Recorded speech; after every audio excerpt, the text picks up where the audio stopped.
made a deal with myself that if somebody doesn't like me because they disagree with me, I'm okay with that. If somebody doesn't like me because they're intimidated, I'm okay with that. Right. But if somebody that I respect doesn't like me, I've got a problem. That's on me. Double show you. Tell you you can. You You are What's your undeniable. superpower? You Now, are I undefeatable. got goosebumps. You are the less than 1%. Even when it doubts you, you can't let that get you down. Your path is your path. Stay committed, stay focused, be disagreeable, optimistic, and relentless. You are the less than 1%.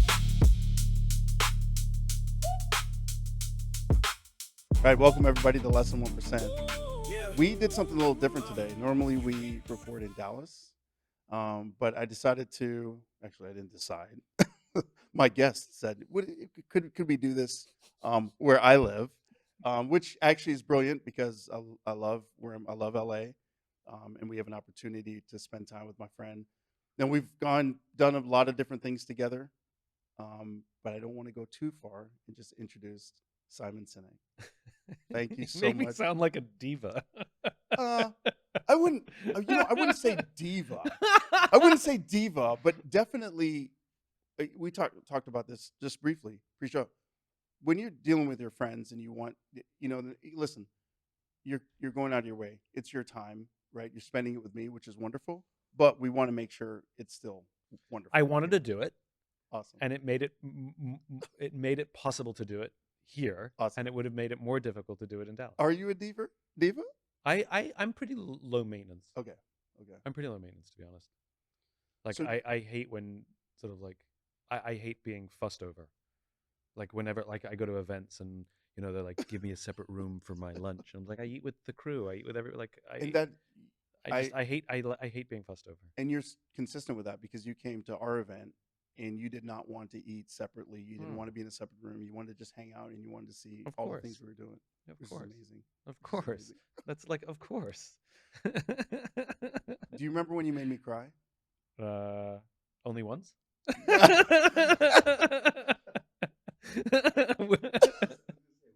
Which time? You made me cry. So we I want to talk about a lot of different things, but you did sort of a why. Yeah. You went down into Yeah, we did a why discovery together. Yeah, and I'll be honest with you, I was not skeptical because I felt like I knew me. Yeah. I felt like I'd already kind of introspect and Yeah, gone you're pretty down. self-aware. But you took me down a couple rabbit holes, and when you said it, I don't know if you remember, you had all these notes. So just so you know, Simon does this, and you're gonna talk about that. You built a whole thing around this. Yeah. But you have all these notes, and you're writing things down, and some of the things you wrote. I probably down, had 9 to 11 pages. Yeah, that you I sure did. and the way I have my notes, because basically what I'm doing is I'm interviewing you. Yeah. With a very structured interview. Yes. To try and find the patterns in your life that reveal who you are. And that's what a why discovery is. It's really about pattern recognition, that I'm looking for all the times where you are naturally in flow, naturally everything is working, like everything's great. What exists is there's a pattern, that the same things are always there. The same behaviors, the same beliefs, the same activities are always there when you're at your natural best. Right. And when you're not at your natural best, where things are more difficult or struggling, or even if there's, hardship or failure, then one or more of these things are missing. So I'm looking for the pattern that exists when somebody's operating at their natural best. And I can discern what the why is, and I can discern what someone's hows or natural strengths are. And that's the process I took you through. How did you develop that process though? How did you sit down and figure out this is how I get to somebody's why? Is there, That's a good question. Nobody's ever asked me that. I studied cultural anthropology in college. Yeah. And I focused on something called ethnography. And ethnography is a discipline within anthropology, where the researcher goes into the natural environment of the people they want to understand or study, the culture they want to understand. So think of it as the opposite of a focus group, right? So focus groups are, I take the people I'm interested in and I bring them into my environment. So Right. I'm the relaxed one Right. and they're the uncomfortable ones, right? Ethnography is the opposite, where the researcher goes into the natural environments of the people that they're interested in, of the culture they're interested in, and they embed themselves and immerse themselves. And so I was trained in that. I studied that in college. Studied that in college. And so I was good at being immersed in and being an observer and pattern recognizer, because that's what I learned. And so it came from that. The discipline it gave me the tools to then apply them to an individual. When you go through that process, are you often wrong? Like, do you get a why statement that you sort of feel like you're passionate about, like this is it for this person, and they totally are like, that's not it? It's not really how it works, right? Because I'm not there to be right. I'm there to uncover gold. I'm panning for gold. And, and you remember this, like I'll go down a certain length of time of pattern recognition by myself. Then at some point I go, okay, now this is where I need your help. Yes. Then the test is, how does this feel? So I'm showing you the gold. I'm like, does this feel? And so I'm waiting for somebody to go, whoa, or in your case, welling up with tears. What I'm looking for is an emotional response, because that means I hit them where it counts. And so it's not, there's only one person in my life that I couldn't figure it out. And that's probably because they weren't being honest with me. Right. Because right. the minimum standard is you just have to answer the questions honestly. And if you don't, it won't work. Right. Yeah.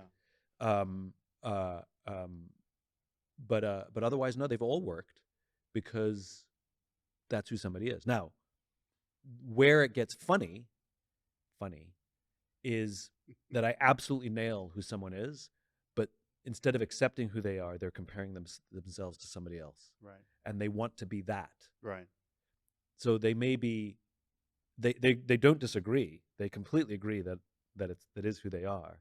They just wish they were someone else, which is a different conversation. Yeah. Yeah. My dad and I just had that conversation this morning. Yeah, absolutely. Who wishes they were someone else?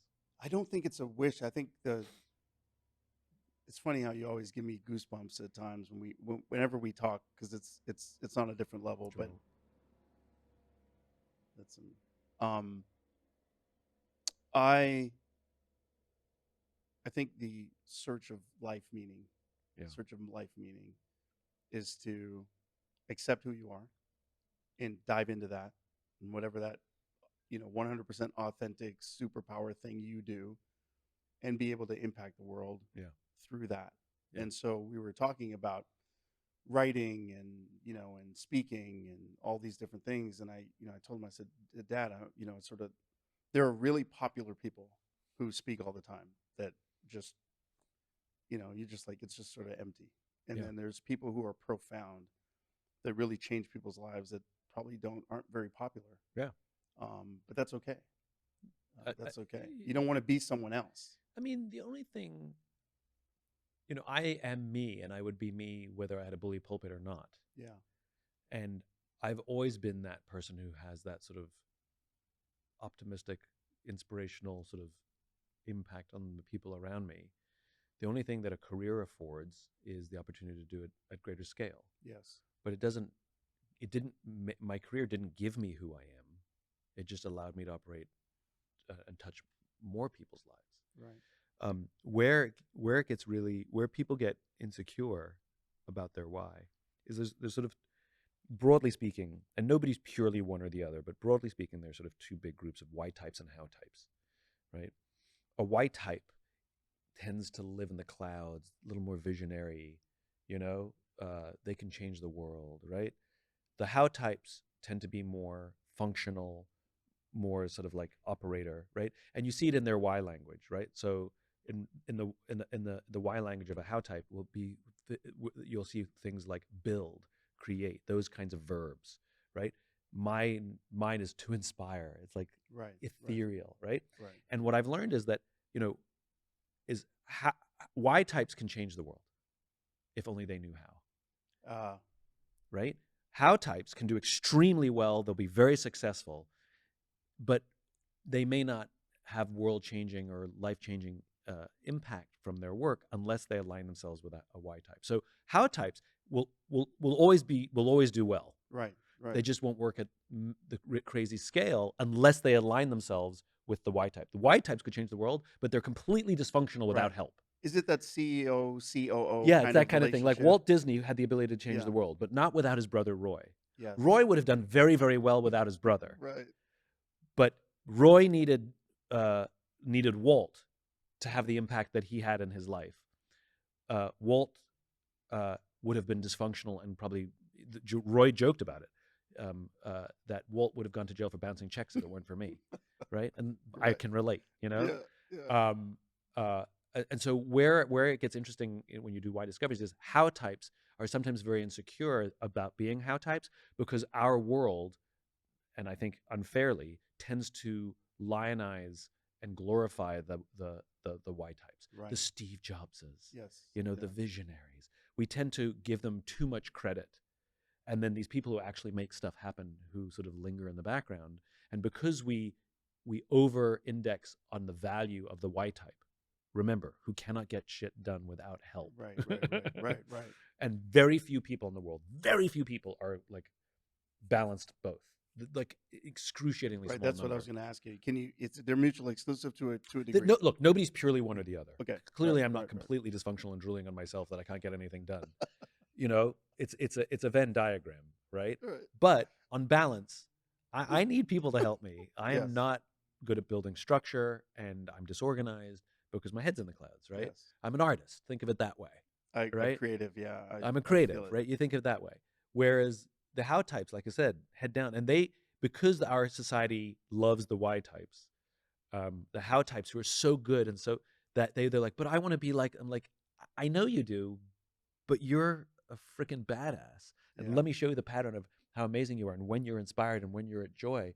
Just find somebody to latch onto, or don't worry about the world changing. Yeah. Go have impact on the lives of amazing and be an amazing leader. Just do it Yeah. within the confinements of a company. It doesn't have to be at a global scale, Right. So Yeah. I mean that white statement. Although we did a lot of work before that, but when you did that white statement for me, it really changed my approach to everything. I haven't talked to you much since. Yes. So I know we did it, but I don't know how you implemented it. Oh my goodness. Oh, share, please Oh do my share. goodness. So and there were all kind of stuff going on, right? The fires, and there's all these Yeah. different things, and we just and I anyway, um I lived in a world after that meeting. It started a little bit when we did some of the work with Vituity. It started a little bit, and we were just meeting each other, and then we went to Vail, and I got sick on the plane. Yep. and it started even more seeing how you think and how you communicate with others and how you talk to others, and just sort of the levels that you're at. You're never at a superficial level. Like, you're always digging deeper and deeper and deeper, which is uncomfortable for me, by the way, because of all the layers I try to put up and the layers that you got through in that discovery. But for me, I separated, and one of the reasons that I have the podcast, one of the reasons that I dove into what I wanted to write about and how I want to impact the world is because you merged two people that were living side by side, walking together every day, that I would not let come together, which was Moo, the rapper, the Moo, the DJ, Moo, the wanted to play basketball in the NBA. All of those things I hid to go to medical school and all those layers. And when we left there, once I got that why, I was like, oh no, these are not, everything that I do is actually part of that why, which is to inspire people to do the work to be greater than they ever thought they could be. I'll never forget it. It's ingrained in my head. Man, yeah. But that is who you are. I merged Moo and Vituity CEO. Right. And it was scary. It was like, tears, like you talk about tears, fears. It was scary because I didn't want anybody to know Moo. Moo is separate. I'm introverted. I don't want to, I love talking to you, but I have all this anxiety before I talk to you because I'm introvert by nature. Yeah. When I merged them, it was like wildfire. It was like impact beyond anything I would ever imagine. Just, I gave a presentation to a bunch of medical students. How do healthcare CEOs give presentation to a bunch of medical students? For their where art thou? Hey, it's the 21%, like all that stuff, right? And I said, no, I'm going to lean into the rapper. I'm going to lean into the DJ. I'm going to lean into the basketball player.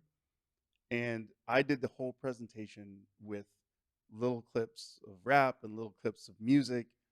And I had the crowd absolutely rocking. And I don't think they even remember what I said. They just remember how I made them feel. But the ability to impact them, I had people saying, I didn't think I was going to get through med school. I was getting ready to drop out. And after hearing you merging everything that you do, I feel like I can be more myself. So I've never told you that. Oh, And I wanted to wait until we were here to tell you that. But but think about that. brilliant. You took the risk to be more quote unquote yourself. Yeah. You inspired other people to be more themselves, which will fulfill your why, which is to inspire them to achieve more than they thought they were that they were capable of. Because if they try and live life with this parallel path, they'll do fine. Yeah. But it has a limit. Yeah. It was scary though. It was super scary. I was worried about people in the CEO space rejecting Moo and vice versa, frankly. And some will. Yeah, and a lot will. And some will. Yeah. You know, I think if somebody decides that they want to have an impact in the world, along with that decision, you have to get comfortable with the idea that not everyone's going to like you. And when I sort of made the decision that, you know what, because you get to, you know, when opportunities show up, you get to say yes or no. Right. You know? And so when opportunities start to show up, and I thought, okay, do I want this? I had to say to myself, okay, fact, not everyone's going to like me because of this, because of my work, because of my style, because of how I choose to show up, you know? And I made a deal with myself that if somebody doesn't like me because they disagree with me, I'm okay with that. If somebody doesn't like me because they're intimidated, I'm okay with that. Right. But if somebody that I respect doesn't like me, I've got a problem. That's on me. That's on you.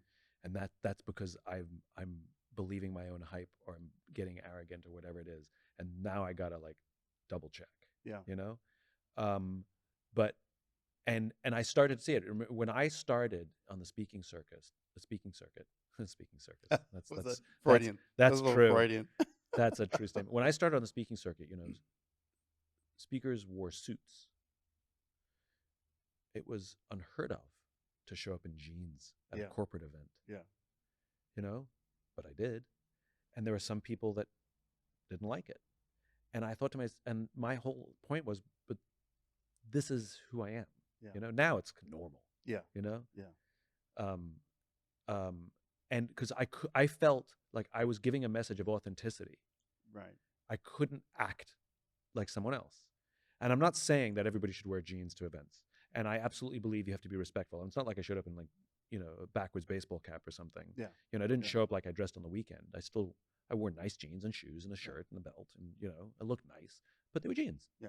And there were some people who like would call up my speakers bureau and be like, he has to wear a suit, you know, like it upset them. Yeah. You know? But my whole thing was, I have to be the message. I can't just say the message, because that's kind of what I'm talking about.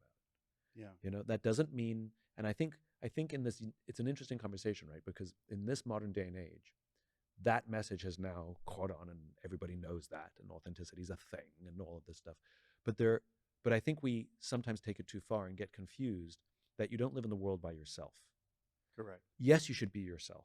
Yes, you should be comfortable in your own skin. Yes, you should present yourself to the world the way that you feel comfortable that you want to be. And there are other people in the world too. You still have to show respect for the institutions that you visit, for the places you go. Like if I go for a meeting in Washington, in the White House, in the White House, I will not wear jeans. Yes, right, because I have respect for the institution. But you know, if you go to a wedding or a funeral, like it's respect for the family, it's respect for the institution, it's respect for the you know, there's an expectation. And so, but I wear a tie that makes me feel like me. I wear brightly colored socks. Like there's still plenty of me. I like myself in the suit. It's not just it's not my dad's suit. Right. You know? Right. So I think that because the thing that I would lament about the place that our country has gone is we've over-indexed on rugged individualism. You know, Marlboro Man stuff, and we've you and I have had this conversation, which is incentive structures reward individual performance, not group performance. There's very little incentive inside companies to actually help each other. Like if one department dips, everybody's like, oh, sucks for you, my bonus is good. As opposed to, hey, nobody gets a bonus unless we all do well, right? Now you have an incentive to like help each other, right?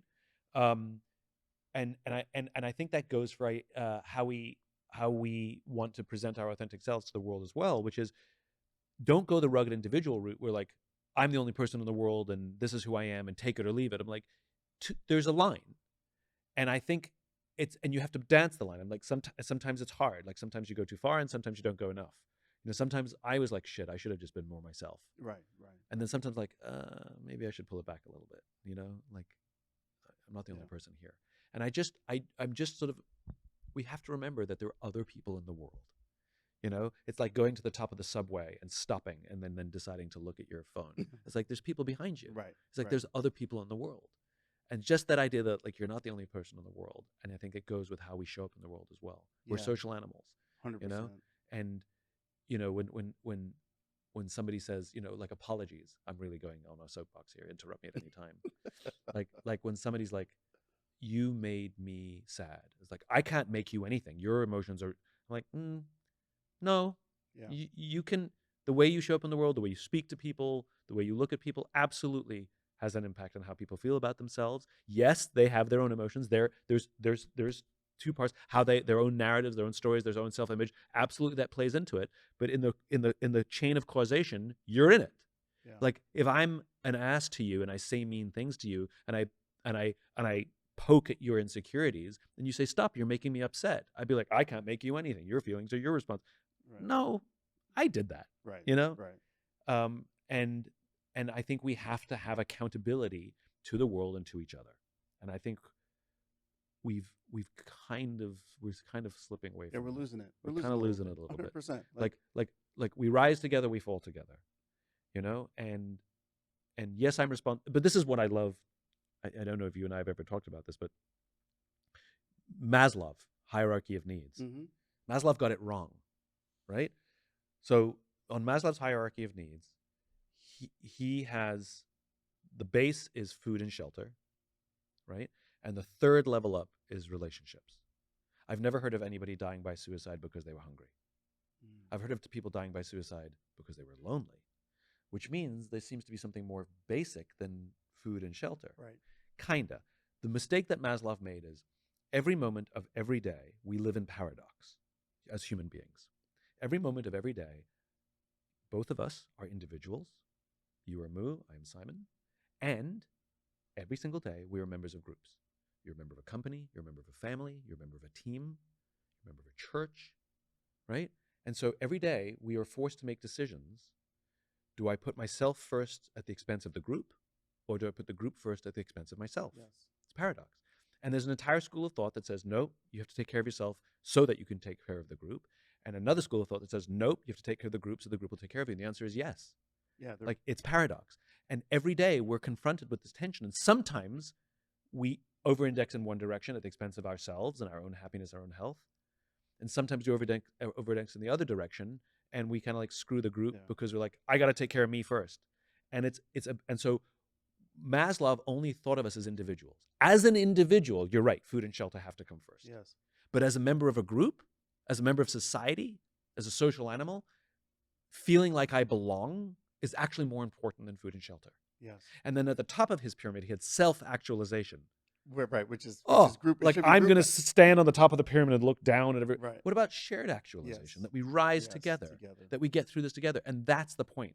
And that's the paradox and the internal battle that I'm talking about. We've over-indexed on the Maslowian pyramid. We've over-indexed on individualism. We've over-indexed on me before we. And I'm not rejecting it. I'm simply saying, let's get the balance right. Let's inject more we before me. Let's inject more service before self. Let's inject more togetherness. Let's inject more us, remembering that there are people in the world. And let's also inject more, I do have an impact in other people's lives. Yeah. And though I am responsible for me and my own feelings and my own, how I show up Right. matters. I can be myself and I can be myself and it sometimes there will be conflict. This is Yeah. why being human is hard. It's really, really messy. yeah. You know, when you're a gazelle, it's the group. It's simple. It's just the group, right? Well, unless you're running from the lion, then No, but it even might be then, they, gazelles put the sick and old on the on outside, the outside. Yeah. so that yeah, those get eaten first. Yeah. So for social animals, this is why ostracization, being ostracized, is so horrible, Yeah. which is why making fun of a kid at school is better than ostracizing a kid at school. Right. Because when you make fun of a kid at school They're and you still bully a kid at school, at least they exist. And there's data on this, Mm. right? Where the kids that are ostracized and shunned, that's way more unnerving for a social animal, because it's as if you're putting me out to die. It's as if I'm one of the sick and weak that you're leaving for the lion to peck off. And that feeling of being ostracized is so traumatic to a person. And I'm not diminishing the trauma of bullying. Yeah. The comparison I'm making is that making fun of a kid or being hard on a It's kid even worse. it's even worse to ostracize Yeah. them. Yeah. And again, it's deeply ingrained in our mammalian selves. Yeah. And so I just, when there's a kid standing over by themselves, like, be Yeah. the person that goes and be like, you good? The hardest part of what you said, we put something, and as I was thinking of we've talked about this before, and we have a thing we call the assist, right? So we have all these principles. We over me is one of them, Yeah. which I think always needs to be qualified, as you said. But the assist, right? And I'm on this. You're influencing me again. I've been on this crusade in my mind and trying to look up data. So soccer, basketball, football, you name it, right? These are team sports, hockey, right? And you can't exist without teammates. Yep. But assists, hockey probably does it the best because they count 2 assists. Yep. But everybody else is sort of 1 assist. But Yep. we never talk about the assist leader in soccer. It's true. And so part Yeah. of my reaction to that was, Scottie Pippen.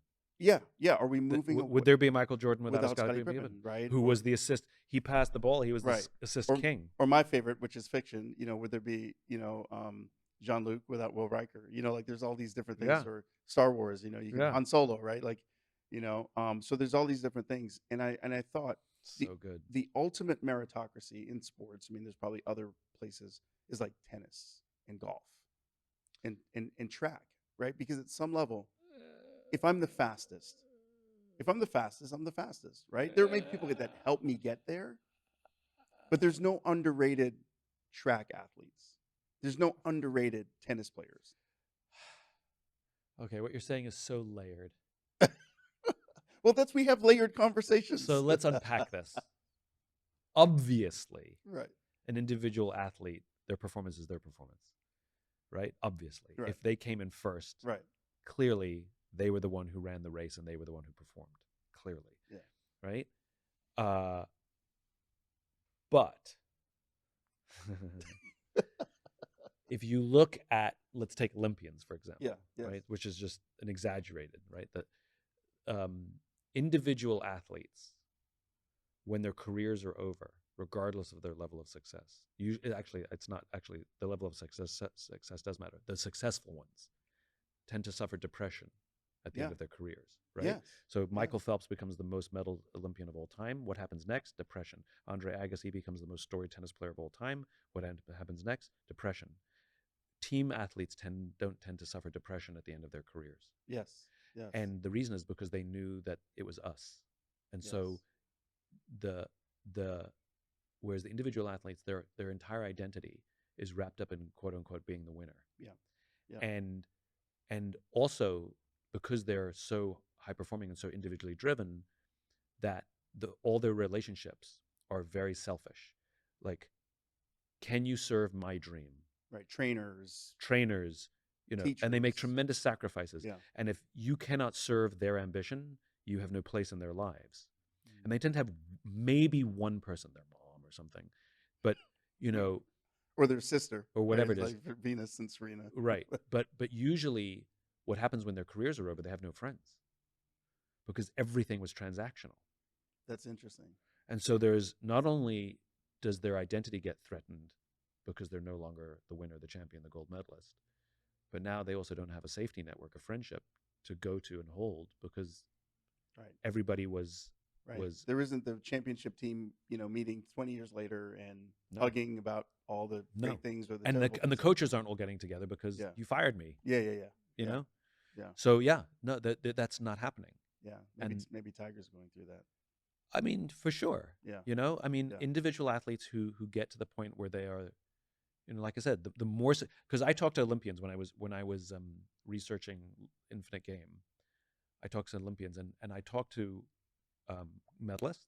Yeah. And I talked to people who never had a chance of medaling.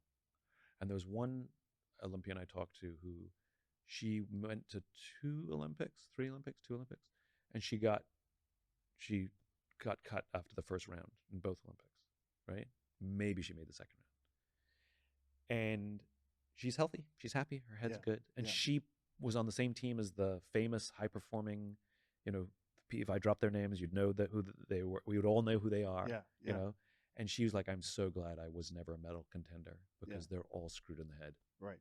She goes, I'm good. I'm good. I got my Olympic. And she goes, I got to enjoy the Olympics because I just went and had fun. And you see it. You see the people who have no medal, like, the pick a country that's, some people just finish. The Jamaican desert, the Jamaican bobsled team, or the desert country that has a skier, right. and like they have no chance of medaling at all, and they have so much fun because they're at the Olympics. Oh my God, I'm at the Olympics. This is the best thing in the world. Yeah. Of course they want to perform, and sometimes they surprise us, but at the end of the day, they're so much more relaxed and having fun. Yeah. Their identity is not wrapped into in being the outcomes. the winner. Yeah. So I agree with you at a metrics level. Yeah. But if we widen the aperture, it's more complex. It is. So I wanted to ask you a question about optimism. Optimism is so. I think people misunderstand optimism. It's why you are you built a whole brand around it. Yeah. What's the relationship with optimism and happiness? So I think happiness is something that comes and goes, and I think optimism is something that endures. So I think here's the comparison, right? You love your children every single day of your life. You don't like your children every single day of your life. You love your spouse every day of your life. You don't like your spouse every day of your life, right? One is fleeting, and it can be conditional or based on sleep or based on misunderstanding. The other one is more foundational, and it is built over time. You can like somebody the first time you meet them. You definitely don't love somebody the first time you meet them. And so optimism is like love. It's something that builds. It's something you nurture, and it's something that endures. Happiness is something that comes and goes. I am not happy every day, but I'm optimistic every day. I do think, though, that having optimism in your life increases the chances that you'll be happy more often. Like being madly in love with someone increases the chances that you'll actually like them more every day. You know, you tend to be more patient with their shortcomings because you just love them, and instead of getting angry, you just sort of smile. You know. Do you think so? I don't know if you remember. So I don't think they're the same. Yeah. Of course, there is a relationship. You can pursue happiness without optimism. Go on a vacation, buy yourself a toy. Yeah. I can give you happiness. Yeah. Happiness is fleeting. Yeah, I often wonder about that. With healthcare, right? And we talked about this before. I wake up every day. I don't know if you remember this comment, but I wake up every day, and I feel like I'm 6'7". Like to play basketball at my height, and my daughter's 5'5". My he's actually 6'1". How tall are you? Interested. I don't know. I mean, I used to say 5'9", but every day I look in the mirror, it's like it's getting lower and lower. I was 5'9". Yeah. And because I say I think, I know I'm shrinking. I know it. I think it's a muscle thing, though. I think if I can improve my posture, I think it's the gaps in between the vertebrae. Because we're about the same age. Yeah. We got to sit. Let's sit up straight. It's core. We both need massages. Yeah. But yeah, so I wonder, so like I always joke. It actually one of the things I talk about when I get on stage. I said, um, so I don't think I believe optimism is a part of disruption, which yeah, yeah. Say more. Okay, so my 3 tenets of disruption are disagreeableness. In my case, it's not just being a jerk, Right. which I can be, but it's actually rejecting the status quo. Like you just see, like my learning style is you tell me something, and my first thing is like, I squint, right? No, are you right? But that's how I learn. Even if I come to the answer that you're right, my first instinct is to say I need some more evidence, which is It's like a built-in scientific method, right? exactly right. Like Exactly. Let me prove it real quick. It doesn't mean that I'm going to go read a book. It means just through my skull. I do the exact same thing. Yeah. So and I'm not being an asshole. At least I hope I'm not. well, not that day. But yeah, but I tend to lead with doubt. Yes. So this. And people take it the wrong way. They're like, "Why do you never believe me?" I'm like, "Oh no. No, I I'm gonna believe you. I just need to go through this because I need to ask I have to doubt in order to ask a million questions Absolutely. to get all the information to learn. Absolutely. As opposed to just being like, okay. So the first step in disruption, and when I say disruption, like that. is not You disruption. just solved the problem for me. This No. is great. This is great, and not disruptive. I understand. Disruption, really changing the world. It's not being contrarian for the sake of it. Yes. Yeah. So first step, disagreeable, right? Reject the status quo. Always be interrogative and sort of, I will believe you, but let me do some work first. Right. Second is optimism. Yeah. Which those two don't always necessarily go together. Obviously, they go together in you. I think they go together in me, but it's sort of like, think about it. I don't believe you, but I believe I can change the world. I don't believe you, or I don't like this, but I think it can be better. I think the way I'm interpreting that is that it's me versus the problem, not me versus you. So I'm disagreeable to learn, but it's because I want to know the answer for so that we can solve the problem, not because I want to be right and I want you to be wrong. Exactly right. And that's where it gets misinterpreted, and that's what you're solving for me, which is when I'm doubtful or disagreeable, people sometimes take it personally that I'm trying to be right and make them wrong, right? Which is not the case. I'm trying to genuinely understand so that we can solve that. Right. And that's so you think, right? So that's the optimistic. I have a lot of friends I like that. In healthcare. And actually probably in other areas that have millions and millions and millions of followers. And everybody listens to what they say because they're just talking about something being wrong. Healthcare, it's wrong. It's terrible. We know that. We've talked about this 100 times. Yeah. But the optimism is like, oh, I'm going to change it. Yeah. Right. And then the last thing I think is necessary for disruption is relentlessness. Right. Which is, and you do this all the time. We're still doing this in some ways. I think that we could debate for 8 hours and then, and it would be awesome. It would be amazing. It's like whatever, but some people can't. Some people can't. They get to the point where they say, we have to agree to disagree. When people say that, it just means that the problem is done. Like, I'm not worried about it. Also, agree to disagree. It's just disagreeing. You just disagree. Yeah, right? Like, let's just disagree. Yeah. But if you can find somebody or something that is infinite, right? Healthcare is infinite. Yeah. You have to be relentless if you want to be optimistic and change it. Yeah. I mean, optimistic and think you can change it, and then disagreeable, meaning that you're rejecting the status quo. So these are my 3 tenets for disruption. I think they're in the right order too. Yeah, I think they are. They come, maybe not Maslow, but they come in that. That's how they show up. That's how they show up. That's the chronology. Right. It's almost like, I feel like if you had to put into body language, it would be the dog. When you say something, the RCA dog. Yeah, and then you smile. Yeah. Right, which is the optimism, and then you sort of grit because you're. All right, let's do this. Figure it out. I mean, I've talked about this a lot. My favorite people to hang out with are military. Yeah. And it does happen in business, but it happens more often when I hang out with folks in uniform, which is when we're debating something. Yeah. Like, it's amazing how the egos get put aside. We're all in it. We disagree with each other. We call BS on each other, but everybody's okay with it because it's all of us versus the problem, right, versus somebody trying to be right in the room. Right. And this goes right back to the beginning of our conversation, which is because we've over-indexed on individual incentives and individual performance in business, it's important for somebody in the room to be right because it makes them more promotable. Yes. Yes. Right? Yes. So I have to be right. I don't care if you're wrong, but I have to be right. Right. You know, um, because that's what makes me stand out. Where in the military, the incentive structures aren't that way, and so organically they tend to the sense of team is incredible. And I'm sometimes an outsider who shows up, and you know, and it's kind of an amazing. Yeah. You've been in those Yeah. situations. It's It's an amazing feeling. Yeah, An I have amazing a feeling to be in the scrum with a group of people who care so much that nobody's right and nobody's wrong. And I can say stupid things. They'll be like, that's interesting. Let's pick this apart. They'll be like, no. And you're like, okay, let's try something else. yeah. There's a few people on my team who are ex-military, and their approach is different. Yeah. Their approach is like there's I wouldn't say fierce, but there's debate over what to do. Okay, what do we do? How do we do it? Once we all agree to do it, I don't hear from them again. That's right.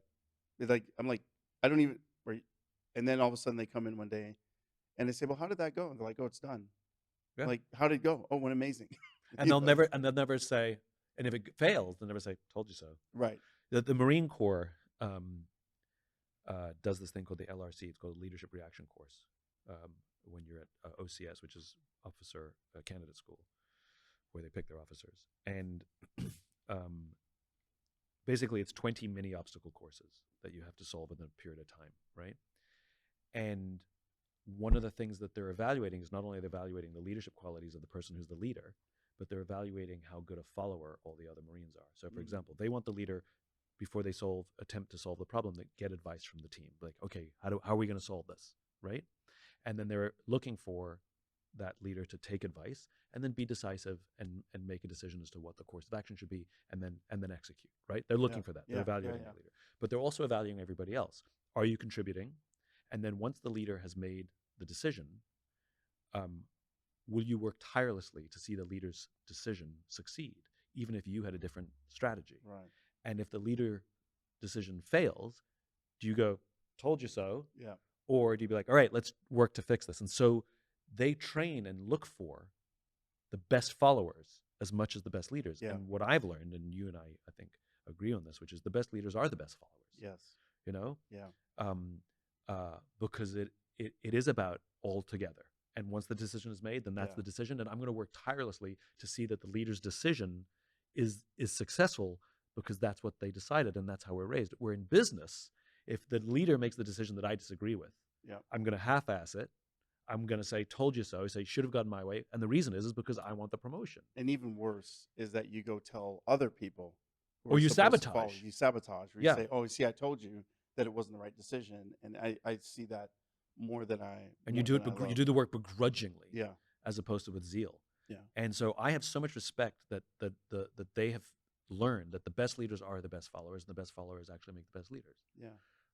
And even all the best leaders we know, all see themselves in service of something bigger than themselves. Absolutely. The Pope is not the head. The Pope is in service of something even bigger, And so the best leaders, no matter how senior they are, all see themselves at some point in service to something or someone else. So I hope to make you cry, but I know that I don't. Is that the goal? The goal today. I mean, I cry all the time. No. On camera. I'm being terrible. Yeah. But I do want to ask you something that I now have. I wouldn't say I stole it from you, but I do want to know this about people. Like, I've found a thing that I ask everybody that I want to know, because I'm fascinating. It's fascinating to see how people answer this question. Yep. So I'm going to ask it, and then I'll qualify it to give you a chance to speak, to think about it. So I ask people, what do they think their superpower is? Yeah. And then I'll qualify it. So a superpower is something, it's almost like, it's a little bit like the why statement, but I think it's just a little bit different. What are you really, really, really good at? Yeah. And what you lose no energy. It's your instinct. Yeah. And that so my superpower is relentlessness. I'm just relentless. Like, I just keep trying and keep trying and keep trying. And even though I might be sad, I might be hungry, I might be upset, but I just keep doing it. So what would you say your superpower is? So, I mean, there are talents that I have But I don't think that's a superpower. No, I think those are sort of qualities. Things I'm Like good. Things I'm good at. yes, those are not things you're. I mean, That are effortless. yes. And come easy. But If I called somebody right now and said, one of your friends, one of our friends, if I called Carissa and I said, yeah, "Hey, I got Simon here. What's his superpower?" yeah. What would she? I You think know, I think my, I mean I've asked my friends these questions as part of learning about the concept of why. So I think my superpower is the ability to inspire. You know, um, the way I show up, the energy I bring, the way I think about problems, the way I think about the world, I think makes people feel inspired to want to push or keep going or discover or whatever yeah, it is their thing is. To be the best version of themselves. I want to inspire people to do what inspires them. Um, I give a good rah rah speech. I don't plan for it. You can right. say You're Simon, say, you're a freestyle rapper. We've freestyle already rapper. said. Yeah, I'm a freestyle rapper. Yeah, I think my superpower is to inspire. That's awesome. Yeah, Would your friends say that? That's yeah, I think yeah, they would. yeah. And I Pretty love that consistent. word. Yeah, Like if you ask me what word do I want on my my costume, I think yeah. big capital I, the word inspire would be Right. the thing. Would Yeah, you have a cape or no cape? it's a good question. Or would you do or is it the latex bodysuit? Yeah, I mean they're very fashionable. Like Batman with a cape. I Yeah. don't know, capes are pretty cool. So what's new now? What are you passionate about now? Things that you're I am writing a book about friendship. There's an entire industry to help us be better leaders. yes. There's an entire industry to, help you find love, and there's Wow. precious little about friendship. There's books about making friends, but there's very little about being a friend. And if you look at the world we live in, where rising rates of depression, anxiety, obviously loneliness, Yeah. in extreme cases, suicide, friendship fixes all of those things. Even the obsession with longevity, friendship contributes to that. Yeah. Friendship literally fixes all those things. And yet, if you ask people, are you a good friend? Most people will say yes. But if you peel the onion just a layer, most of us are actually pretty bad friends. Yeah. Would you cancel on a friend because you have a meeting? Would you cancel on a meeting because of a friend? Oh, but my friends will understand. Right? And we take our friends for granted. When you're struggling in your romantic relationship, what do? You get a therapist.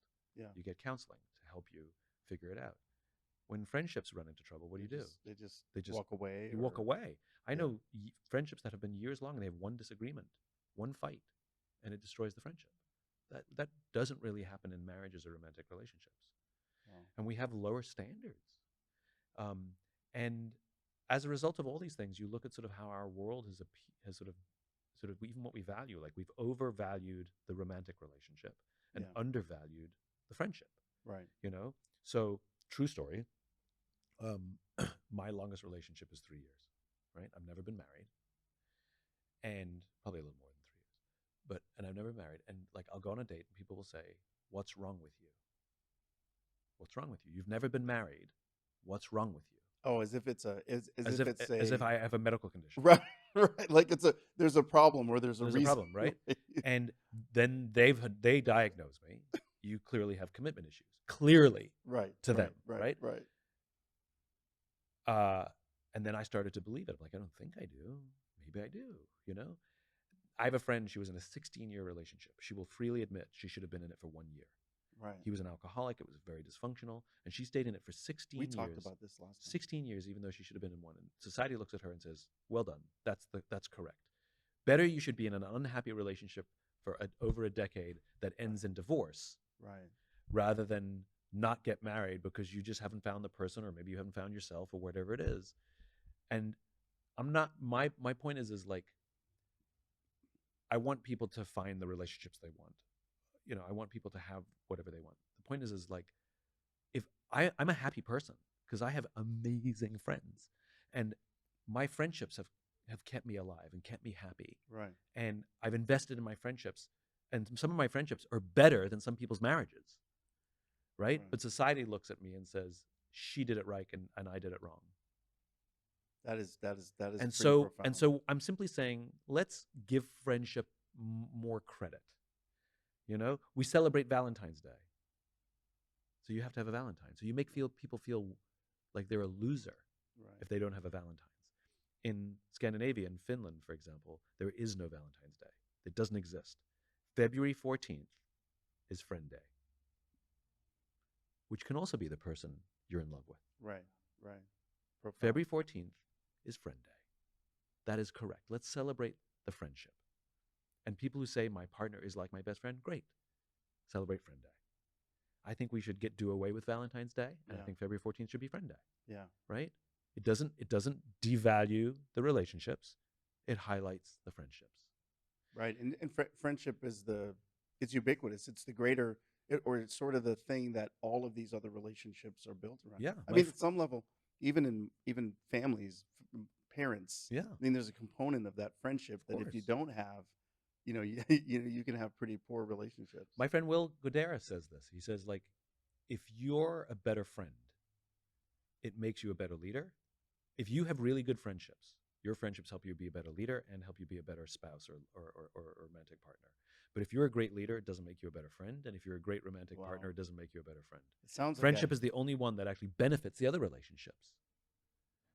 So when and again, I've carried, like, I've done it to myself. And so when I realized this, I was like, I'm going to write about what it means to have a friend, how you nurse a friendship, how you look after a friendship, how you end a friendship, how you repair a friendship, like actually the skills of how to be a friend.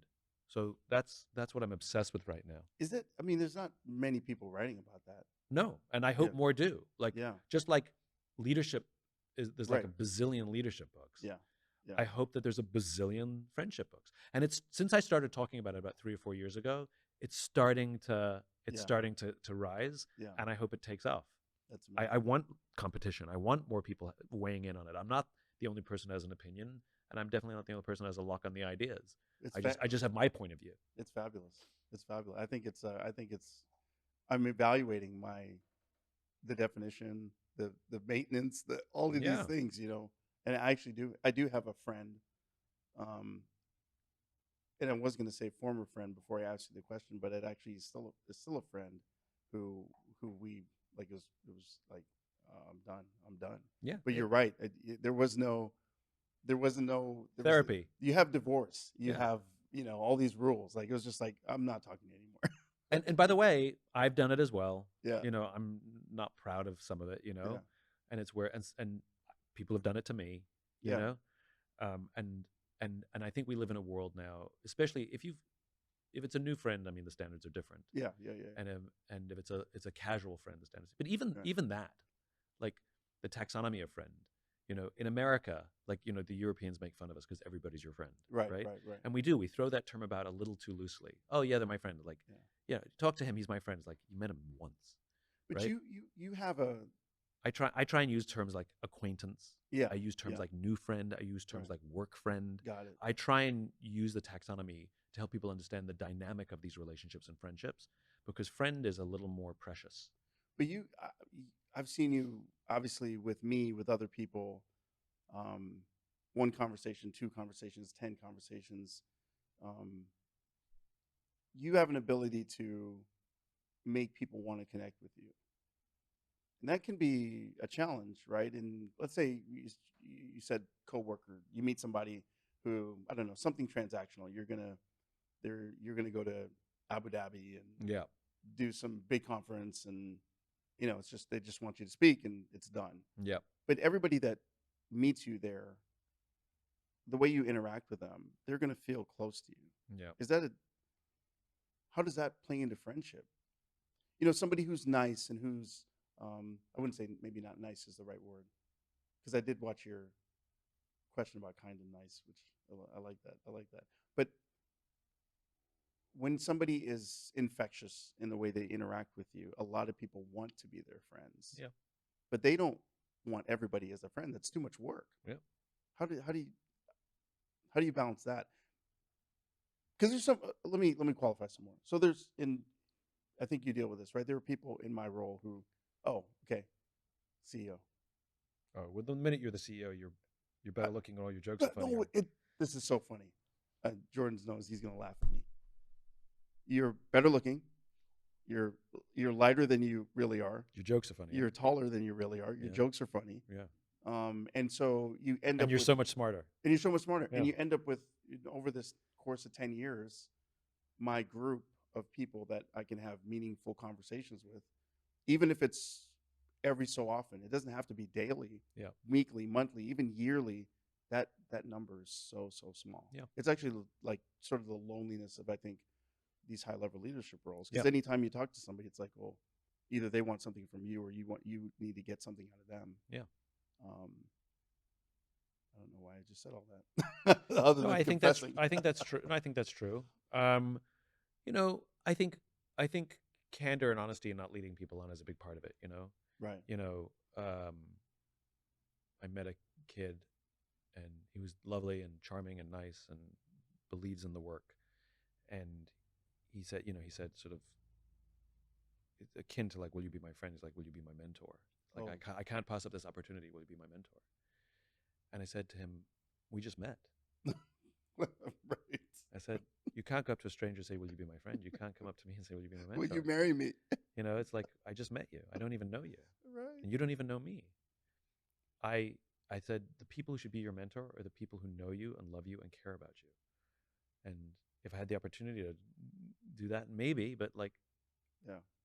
But I just met you. So how can I say yes? Yeah, that's deep. Okay, looking forward to reading it. I have a couple quick questions for you. We're almost at time, but best leader that you've been around, that you've been around, that you've experienced, that you've met. Not one that you've read about, but that you know. I mean, there's a couple names that come in that are popping in my head. There's one who likes to keep a low profile. Okay. And he's remarkable. And when you talk to him and you try and pay him compliments, it's not that he has no ego. His ego is fine. Right. And like, don't confuse, what did Bob Gaylor, the 5th Chief Master Sergeant of the Air Force, said? Don't confuse humility with meekness. Humility is being open to the ideas of others. It's not an aw shucks. Yeah. And this leader, he's one of the most confident, humble people I've met. He is a badass. He knows he's a badass. He knows he's got power. He knows he's smart AF, he knows he's got grit and competence. He knows he's got an amazing resume. He knows all those things. And if you pay him a compliment, to be like, Simon, I appreciate the compliment, but you have to understand, I work with some of the most amazing people. Yeah. And he is fully aware that his success and his position is the result of all the assists. Yeah.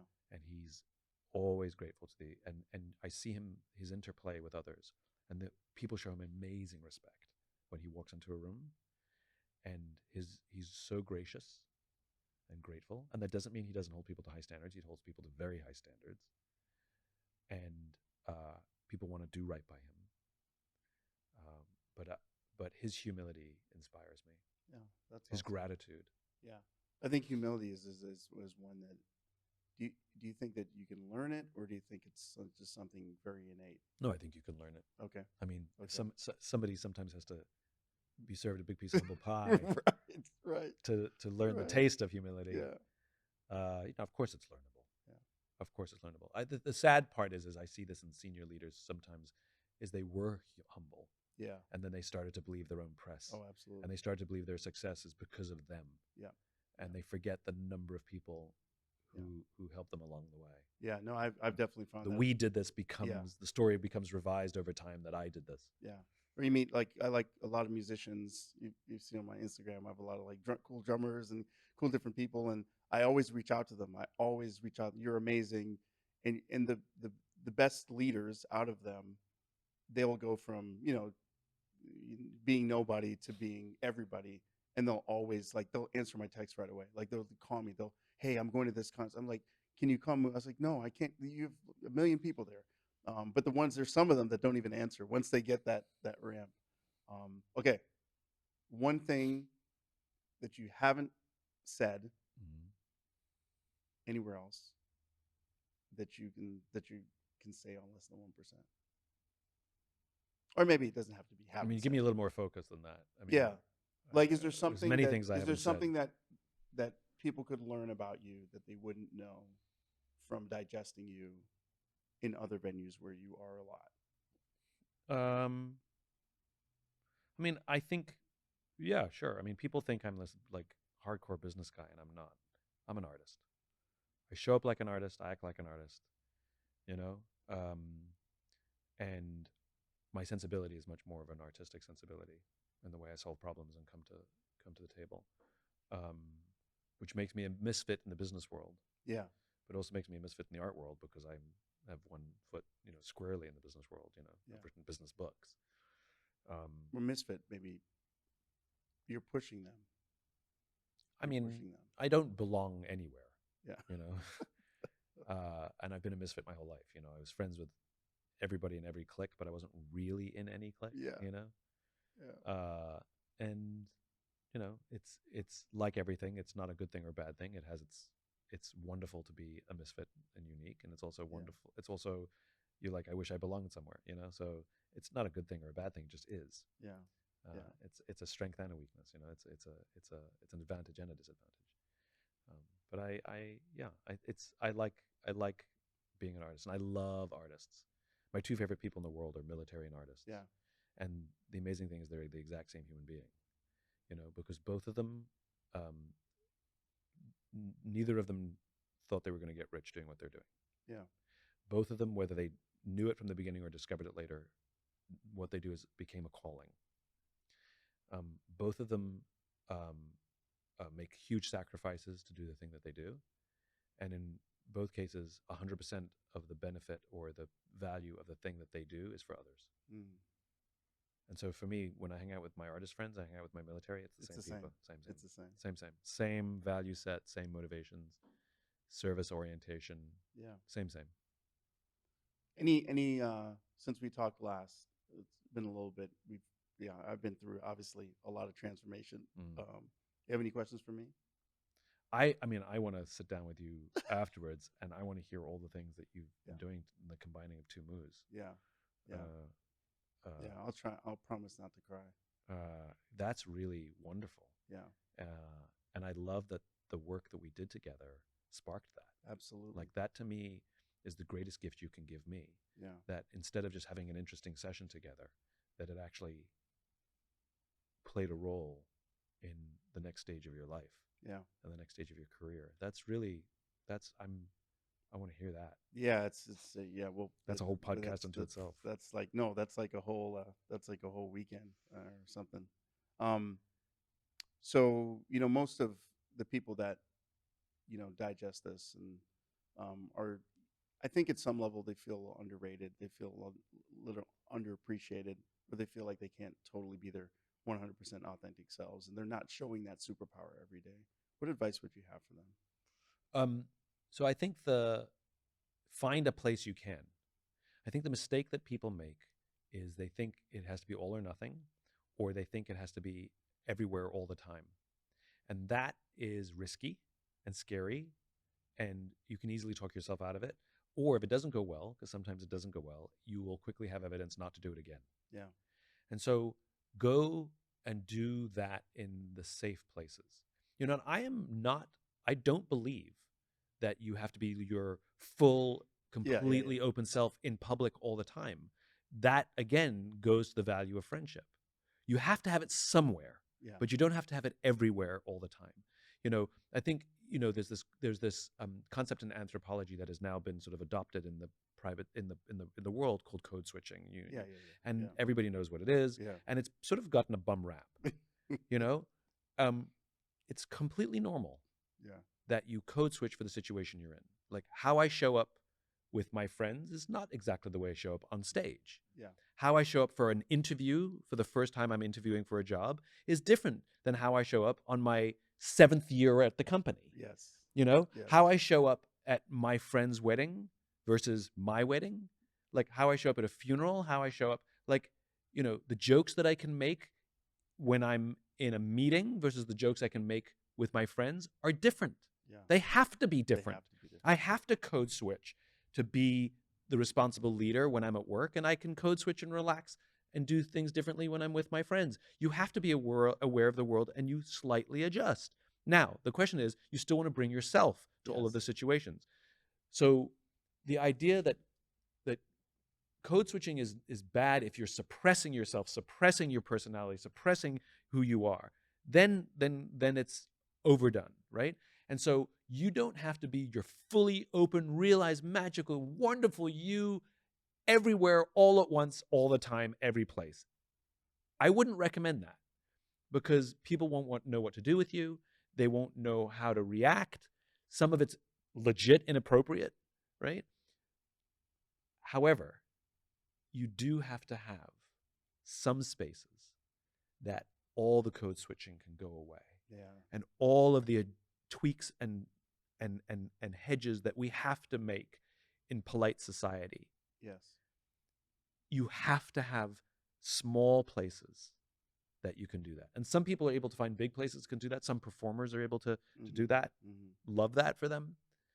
But we all have to have some place, because if you have one or two places or just a small group of friends that you can actually be your fully ridiculous self and they don't judge you and they accept you and they love you, that is what gives you the confidence and the peace of mind to go forth and be in the world as an authentic human being in the world. But you need to do it in a place that feels safe. So I encourage people to go find the friends where they can experiment and start to do that, and take small steps before you take big ones. And ask permission sometimes if you want to. If it makes you feel better, like, can I try something with around? Do you mind? You know? And you'll find out that you're more loved than you realized. You're safer than you thought. And you have those spaces that you didn't know that you had. Just make sure you have them somewhere. Wow. Profound. So two things that Simon is right about, and now you will all appreciate my code switching. When I'm around Jamaicans, I sound Jamaican. I don't want to hear it anymore. That moo, you know what I'm saying? No, when I'm around Jamaicans, I'm gonna sound Jamaican, and when I'm around Canadians, I'm sounding Canadian. Thank you, Simon, for that permission. And I think, hopefully for all of you. And when I'm in England, I sound incredibly English. Right. But hopefully for all of you, Less Than 1% has become a little bit of my safe place. Not 100% there, but I hope it is for you. So, Simon, thank you. Thanks for having me, Moo. It's always a joy. Thank you so much. Such a joy. Awesome. So, good news, bad news. Here's the good news. A lot of companies are actually teaching the skills of leadership in their companies. Bad news. They usually only teach it to the most senior people. That's crazy, because the reality is, being a leader has nothing to do with rank. Leadership is a responsibility to take care of those to the left of you and to the right of you. You can be a leader at the most junior levels. We need to be teaching leadership at every level of our careers. Why? Because it helps us be better at everything we do. This is one of the reasons we came up with Leaderful. It's leadership education, the same stuff that I would teach senior people when I get invited to go to companies, and we make it available to as many people who want to learn these skills as possible. And I say as many as possible because it's part of my vision, part of my dream, that we all learn these human skills and we all learn to become the leaders we wish we had. If you'd like to make Leaderful a part of your journey, please check it out at simonsinek.com.